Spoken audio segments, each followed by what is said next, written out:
ஜெய ஜெய சங்கரா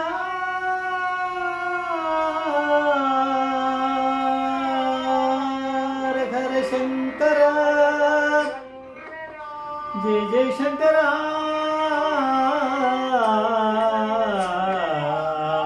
ஹர ஹர சங்கரா ஜெய ஜெய சங்கரா ஹர ஹர சங்கரா ஜெய ஜெய சங்கரா ஹர ஹர சங்கரா जय जय शंकरा शंकरा जय जय शंकरा गुरुभ्यो नमः नमस्ते गुरुनाथं कांचीपीठं सुरभिजयं दिव्यगणामिसं कांचीं देवगुरुं नमस्ते अपरगणसिद्धं ज्ञानं शांतिर्गुणं श्री चंद्रशेखर गुरुं प्रमामदानं கலியுகம் காஞ்சிமன் யூடியூப் சேனல் பிரத்யேகமான மகாபலிபுர பக்தர்களுக்கு ஏற்பட்ட கொண்டிருக்கும் வழங்குகளை ஒவ்வொரு நாளும் ஒரு அனுபவம். அதுக்கு ஒரு தலைப்பு, இன்னைக்கு அனுபவத்தோட தலைப்பு அந்த கோவிந்தன் தானே பசுக்களை காப்பாற்றுறான்.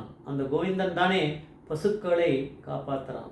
இந்த சேனல் இது வரைக்கும் சப்ஸ்கிரைப் பண்ணுங்க, தினமும் பாருங்க. தினமும் ஒரு வீடியோ கொடுக்கு சின்ன டியூரேஷனில் போடுறோம். நம்ம மட்டும்தான் அந்த மாதிரி பண்ணுறோம். பெரியவாவுடைய அனுகிரகத்தில் இது 1956 வருஷம் மகாபிரிவா விஷ்ணு காஞ்சி அப்படிங்கிற அந்த காஞ்சிபுரத்தில் ஒரு பார்ட். அது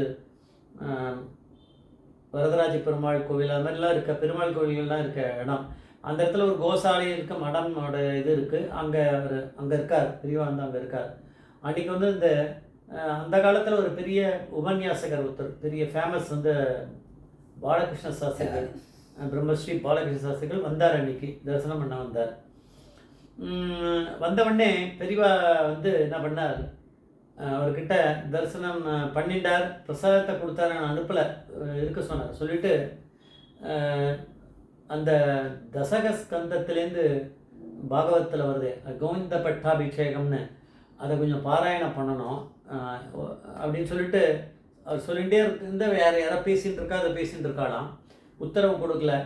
ஆனால் இவருக்கு அதுக்குள்ளேயும் ஒரு தோணி இருக்குது. இவர் தேனாம்பேட்டையில் இருக்கக்கூடிய வன்னிய தேனாம்பேட்டையில் சுப்பிரமணிய சுவாமி கோவிலில் இவர் பாராயணம் பண்ணிட்டு இருக்கார் பாலகிருஷ்ண சாஸ்திரிகள். இப்போ சாயங்காலம் போனார்னா அதுதான் அவர் பண்ணணும், இந்த கோவிந்த பட்டாபிஷேகம் தான். அது எப்படி பெரியவா கரெக்டாக அதை பண்ண சொல்கிறா அப்படின்னா, பெரியவா பரமேஸ்வரன், அவர் தான் கோவிந்தன். அவருக்கு பெரிய ஆச்சரியமாக இருந்ததுதான். அவர் அன்றைக்கி பண்ண வேண்டியதை இவர் அங்கே பண்ண சொல்கிறாரு அப்படின்னு. எல்லாமே ஒன்றா அது நடந்த மாதிரி தெரியும். பெரியவா அப்படிங்கிற ஒரு பரமேஸ்வரன் நம்ம தெரிஞ்சுக்கணும். அதுதான். அப்போது பசு ஏதோ முனகிற சவுண்டு கேட்டு தான். பசு ஏதோ பக்கத்துலேயே கோசாலை இருக்குது.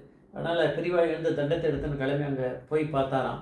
பார்த்தாருன்னா அங்கே டாக்டர்ஸும் நிற்கிறா, வெட்டினரி டாக்டர்ஸ்லாம். அந்த பசு ஏற்கனவே டியூ அது கண்ணு போடணும், ரொம்ப கஷ்டப்பட்டுருக்கு. டாக்டர்ஸ்லாம் ஏற்கனவே கேட்டாலாம், பசுவை கூட்டின்னு போய் நாங்கள் ஆப்ரேட் பண்ணி எடுத்துடுறோம் அப்படின்னு கண்ணுக்குட்டியை. பெரியவா அதுக்கு பதில் சொல்லலையாம். அதனால் அவளும் இருந்து பார்த்துருக்கா, அப்படியே இருந்துருக்கா, என்ன சொல்ல போகிறாருன்னு. பெரியவா அங்கேருந்து வந்தால் ஒரு வாழ்வெடுத்த கொடுத்தார். இந்த அணுக்கு தண்டர் அதை உரிச்சு பசுக்கிட்ட கொடுத்து தடை விட்டார். எல்லா வயத்துலலாம் தடை விட்டுட்டு அங்கேயே உட்காந்துன்ட்டு ஏதோ தியானத்துக்கு உட்காந்துட்டார். பெரியவா உட்காந்துட்டு இருக்கும்போது இந்த பாலகிருஷ்ண சாஸ்திரிகளை விடின்ட்டு கண்ணை வேண்டார். தியானம் பண்ண ஆரம்பித்தார். இவர் பாராயணம் பண்ண ஆரம்பித்தார். கோவிந்த இதை பற்றி பட்டாபிஷேகத்தை பற்றி சொல்ல ஆரம்பித்தார். அதுக்கப்புறம் சில பேர் அங்கே சாஸ்திரிகள் ஏற்கனவே அன்றைக்கி சொல்ல வேண்டிய இது இருந்தது. அவள் ஏதோ பாராயணம் பண்ண ஆரம்பிக்கணும். அவள் அதை பண்ணியிருந்தாள். அவள் பக்கத்தில் இருக்குவா, அதுவும் போயின்னு இருந்திருக்கு. ரெண்டுமே பாராயணம் போயிட்டே இருக்கு. அப்போ இது என்ன ஆயிருக்குன்னா, இந்த பசு இது வெளில வானம் இருட்டின்னு வருது, ஜோன் மழை பெய்யுறது, பசு கண்ணு போடுறது, இதெல்லாம் நடக்கிறது. எல்லாமே அப்படியே எல்லாருக்குமே பெரிய அதிசயமாக இருந்தது தான். பாலுமாமா சொல்லின்னு இருக்கார், இப்பேற்பட்ட ஒரு இது அந்த எல்லாமே நடந்த ஒன்றா இது பண்ணி இது பண்ண மாதிரி நடக்கிறது. வானம் இருட்டின்ட்டு மழை பெய்யுறது, இங்கே கண்ணுக்குட்டி போடுறது, இவ கோவிந்த பட்டாபிஷேகம் பண்ணுறா.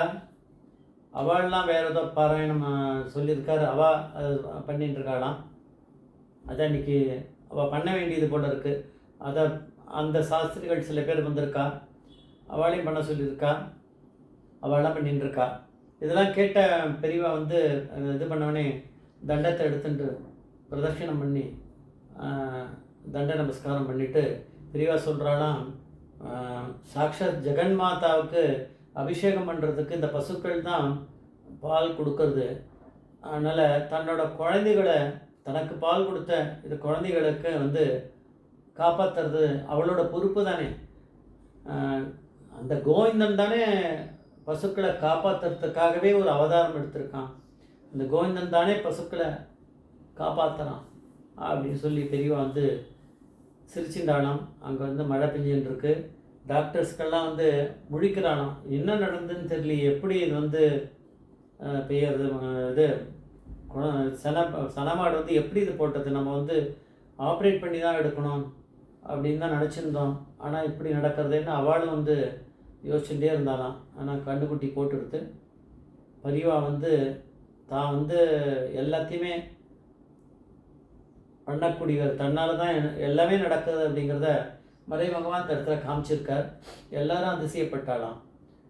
அதனால் அந்த மாதிரியான ஒரு அட்மாஸ்பியர் எப்படி க்ரியேட் ஆகிருக்குன்னு பார்க்கணும். எல்லாமே இது பண்ணிட்டு இன்னும் மழையும் ஜோனு பெஞ்சுட்டு பாராயணங்கள்லாம் நடந்துட்டுருக்கு. பெரியவா தண்ட நமஸ்காரம் பண்ணி அந்த வெட்டினரி டாக்டர்ஸ்களுக்கும் ஒரே அதிசயம், இது எப்படி மிரக்கலாக இருக்குது, எப்படி நடந்ததுன்னு தெரியலையேன்னு அவளை முடிச்சுட்டு இருக்கா. ஆனால் யாருக்கும் தெரியாது எப்படி நடந்ததுன்றது. இந்த பரமேஸ்வரன், இந்த கோவிந்தனோட அவதாரமான மகாபிரிவாளுக்கு மட்டும்தான் இது தெரியும் அப்படின்றது யாருக்கும் தெரியும். ஜெய் ஜெய்சங்கர் ஹரிசங்கர் மகாபிரிவா பாதமே சரணம், மகாபிரிவா பாதமே சரணம்.